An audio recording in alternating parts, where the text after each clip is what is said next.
play where nothing happens twice, Waiting for Godot, is a masterpiece in inactivity. It's a comedy with tragic outcomes and no one to record the experience.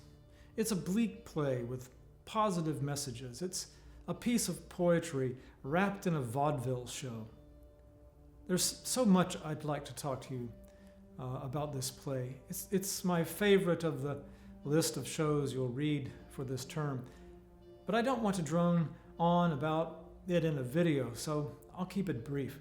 First, I've posted a good link of a good version of the play that's available to stream for free.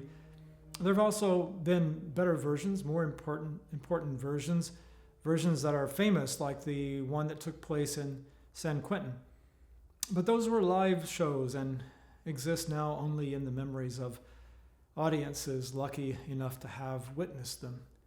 Well, maybe the San Quentin audience wasn't lucky to be there, but they were lucky to see the play at least.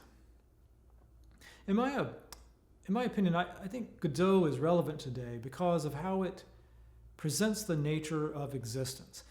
Beckett sees a world of isolation, of disconnectedness, a world of being alone in a world that's adrift in a gray sea with gray skies above and nothing beyond. Why is that world relevant? Maybe your world is full of color and crowded with loved ones. Is Godot still important to you if that's the case? I think it is, and here's why. Waiting for Godot reminds us that no matter the relational circumstance we temporarily find ourselves in, there will always be a time when we feel isolated, when we feel disconnected from everyone. Sometimes the most isolating of experiences can be when we're in a crowd. But often, it's when we're alone with our thoughts, when we realize the truth again that no one can truly know us because they are not us. And if no one can know us, we are ultimately alone. This is the message that the play has for the audience. If we confront that message, if we prepare ourselves for that isolation, when it comes, we're ready. But what do? How do we react? What did Gogo and Didi do? They acknowledged their state and embraced each other. In other words, they found comfort in knowing, and they found comfort in their fragile relationship.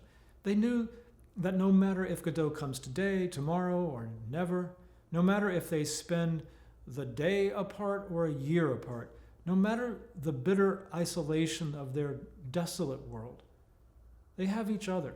And most importantly, they have the ability to make their world because they have the capacity to transform their attitudes.